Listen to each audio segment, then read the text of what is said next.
और अब बात करेंगे जोशीमठ को बचाना है।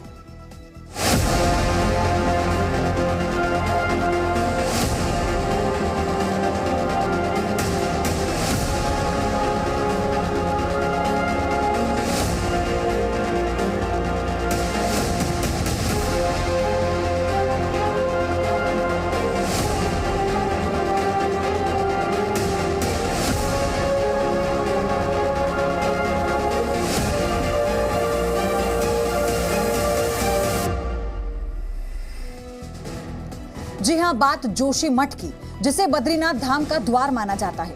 वहां रहने वाले लोगों के पैरों तले जमीन खिसक रही है, क्योंकि वहां के घरों, होटलों और सड़कों पर खतरनाक दरारें पड़ रही हैं। धंसने की वजह से किस तरह लोग खौफजदा हैं। जोशीमठ में भू धसाव की समस्या को देखते हुए जिला प्रशासन ने बड़ा फैसला किया है और ये जी न्यूज की खबर का असर है। जिला प्रशासन ने इस स्मार्टफोन के युग में भी ये फोटो स्टूडियो बना के साल में 30 लाख कमा रहे हैं। आपको भी ये कमाना है, उनसे सीखना है तो फ्रीडम ऐप को अभी डाउनलोड कीजिए। हेलंग बाईपास और एनटीपीसी तपोवन विष्णु घाट जल विद्युत परियोजना के निर्माण कार्यों पर रोक लगा दी है। ये रोक अग्रिम आदेशों तक जारी रहेगी और साथ ही प्रशासन ने जोशीमठ औली रोपवे पर संचालन भी अग्रिम आदेश तक बंद कर दिया है। तो ये बड़ा कदम उठाया गया। जी न्यूज इस खबर को प्रमुखता से दिखा रहा है। वहां के हालात का जायजा जी न्यूज ने लिया। हम ग्राउंड रिपोर्टिंग वहां से कर रहे हैं और यही कारण है कि जी न्यूज की खबर का ये असर हुआ है। ये बड़ी अपडेट आपको बता दें कि जोशीमठ में ये जिस तरह से भूस्खलन हो रहा है या दरारें पड़ रही हैं, इसकी समस्या को देखते हुए जिला प्रशासन ने बड़ा फैसला लिया। कल डीएम ने वहां का दौरा किया था। जिला प्रशासन ने हेलंग बाईपास और एनटीपीसी तपोवन विष्णु घाट जल विद्युत परियोजना के निर्माण कार्यों पर रोक लगा दी है। ये रोक अग्रिम आदेशों तक जारी रहेगी और साथ ही प्रशासन ने जोशीमठ औली रोपवे पर संचालन पर भी अग्रिम आदेश तक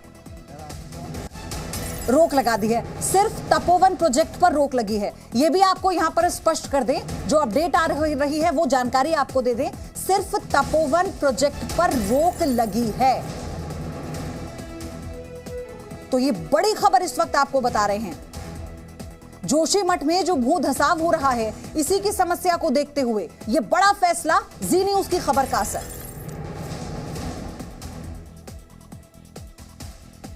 गढ़वाल मंडल के कमिश्नर इस वक्त जोशीमठ पहुंचे हुए हैं। सर, मैं आपसे जानना चाहता हूं क्या कारण है। आप देख रहे होंगे 600 से ज़्यादा घरों में इस तरह की दरार है, लोग डर के साए में जीने को मजबूर हैं। जोशीमठ कैसे बचेगा? देखिए, कल से हम लोग आए हुए हैं और हमारे साथ एक एक्सपर्ट्स की टीम भी है, जिसमें जीएसआई के डायरेक्टर हैं, आईआईटी रुड़की के हैं, एनडीआरएफ के अधिकारी हैं, नेशनल हाइड्रोलॉजिकल इंस्टीट्यूट के अधिकारी हैं। तो क्या कारण है, ये तो ज़रूर है कि स्थिति बहुत सामान्य नहीं है, उसको आकलन करना बहुत आवश्यक है। लेकिन राज्य सरकार जो भी कदम उठाने चाहिए तत्कालिक रूप से उठाएगी। विशेषज्ञ जो हमारे पास आए हैं वो इस समय लगे हैं और वो जल्दी से अपना अध्ययन करके हमें बताएंगे, क्योंकि ये तो बात एक निकल के आई है कि कहीं अंडरग्राउंड या कोई ना कोई वाटर का चैनल निकल रहा है, लेकिन उसका स्रोत क्या है, उसको रोकने के क्या उपाय करना है, तो ये एक व्यवस्था है। दूसरा जो मैं बताना चाहूँगा, जहाँ तक आपदा की स्थिति है उससे निपटने के लिए हमें पूरी तैयारी है और लोगों को हर संभव जो भी सहायता होगी वो उपलब्ध कराई जाएगी। मैं ये जानना चाहता हूँ, इस वक्त हम जहाँ पर खड़े हैं, क्या इसके नीचे से आप लोग को शक है कोई अंडरग्राउंड वाटर चैनल जा रहा है? जो लोगों से बात हो रही है, अभी तो बहुत वैज्ञानिक बात नहीं कह सकते, जो लोगों से बातें हो रही हैं उससे ये निकल रहा है कोई इस तरह के कुछ इरप्शंस पानी के नज़र आ रहे हैं। लेकिन जो हमने नीचे जाकर देखा है, जहाँ से ये पानी निकल रहा है, जेपी के नीचे, वहाँ से भी पानी निकल रहा है। तो ये तो अभी तो प्रथम दृष्टता तो ये नज़र आ रहा है, लेकिन उसकी गहराई में जाना बहुत आवश्यक है। इसीलिए विशेषज्ञ आए हैं और वो जल्दी से हमें ये आकलन करके बताएंगे। स्थानीय लोग ये भी बता रहे हैं कि एनटीपीसी का जो टनल यहाँ पर बना है उसकी वजह से भी ये दरारें आ रही हैं। पहाड़ के अंदर से टनल बनाया जा रहा है। क्या आपको लगता है कि ये टनल जिम्मेदार है इन दरारों के लिए, इस धसाव के लिए? नहीं, अभी तो किसी निष्कर्ष पे पहुंचना बहुत कठिन होगा, क्योंकि बहुत सारे लोग यहाँ पर हैं और वो इन तथ्यों की भी, ये जो तथ्य आप लाए हैं संज्ञान में, ये भी उनके संज्ञान में है, इसका भी विश्लेषण करेंगे। लेकिन जब तक पूरी साइंटिफिक एक बात नहीं स्पष्ट हो जाती तब तक कहना, कुछ निष्कर्ष पर पहुंचना कठिन है। तो थोड़ा समय उनको लगेगा, लेकिन हम जरूर इस निष्कर्ष पर पहुंचेंगे और उसके बचाव के उपाय आगे ये बढ़े ना, वो भी किए जाएंगे। क्या एनटीपीसी का काम रोका गया है? हाँ, कल जिला प्रशासन ने ये कहा है कि एनटीपीसी का काम फिलहाल रोका गया है, जब तक ये स्टडी नहीं हो जाती उसके बाद आगे के निर्णय ले जाए, क्योंकि सबसे पहले लोगों की जो जनहानि है या उनका नुकसान हो रहा है उसको रोकना सबसे महत्वपूर्ण कार्य है। एक अंतिम सवाल, 1976 में जो मिश्रा कमेटी आयोग की रिपोर्ट आई थी, उसमें 1976 में ही बता दिया गया था कि आप लोग यहाँ पर हैवी कंस्ट्रक्शन मत करिए, यहाँ पर पेड़ पौधे ज़्यादा लगाइए। उस रिपोर्ट पर ध्यान क्यों नहीं दिया गया? आज हम 2023 में खड़े हैं, कई साल बीत चुके हैं और उन्होंने पहले ही ये आकलन कर लिया था। जैसा आप अभी बता रहे हैं, मिश्रा कमेटी की जो रिपोर्ट है वो भी हम लोगों ने ली है, उसको भी देखा जा रहा है।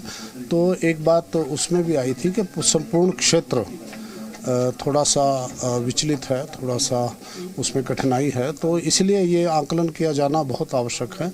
पहले भी कुछ कदम उठाए गए थे, जैसे सीवर लाइन बिछाने का कार्य और अन्य कार्य वो अभी चल रहे हैं। और जोशीमठ से अब मेरे सहयोगी विशाल पांडे लाइव जुड़ चुके हैं हमारे साथ, आप उन्हें देख रहे हैं। विशाल, अभी आप बात कर रहे थे, हमने तमाम बातों को सुना, किस तरह से इस दिशा में काम हो रहा है, लेकिन यहाँ तक ये नौबत आई क्यों? सवाल अभी वही बना हुआ है। और वहां के जो हालात हैं उसके बारे में बताइए हमारे दर्शकों को। कितने लोगों को शिफ्ट किया जा चुका है? क्या सभी सुरक्षित हैं?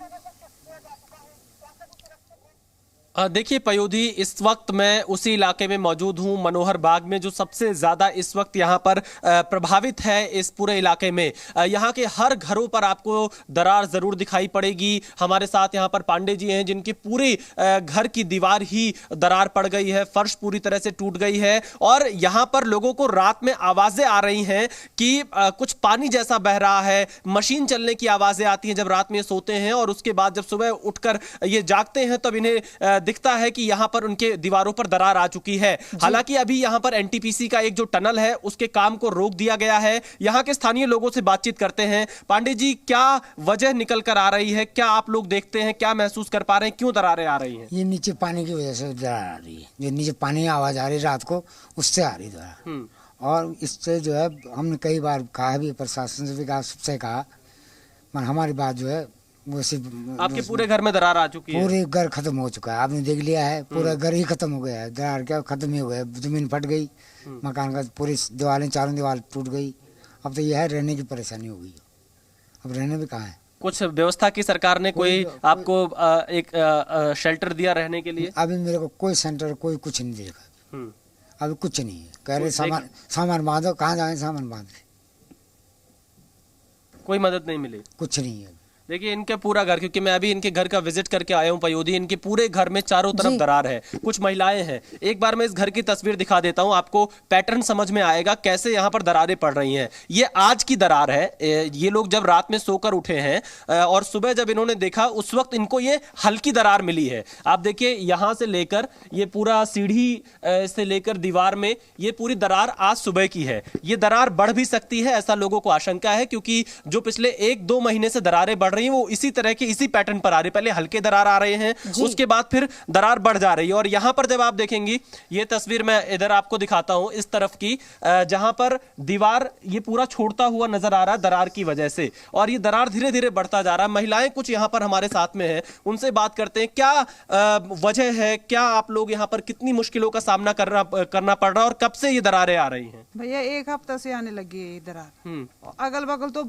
10-12 दिन पहले से था। इस स्मार्टफोन के युग में भी ये फोटो स्टूडियो बना के साल में 30 लाख कमा रहे हैं। आपको भी ये कमाना है, उनसे सीखना है, तो फ्रीडम ऐप को अभी डाउनलोड कीजिए।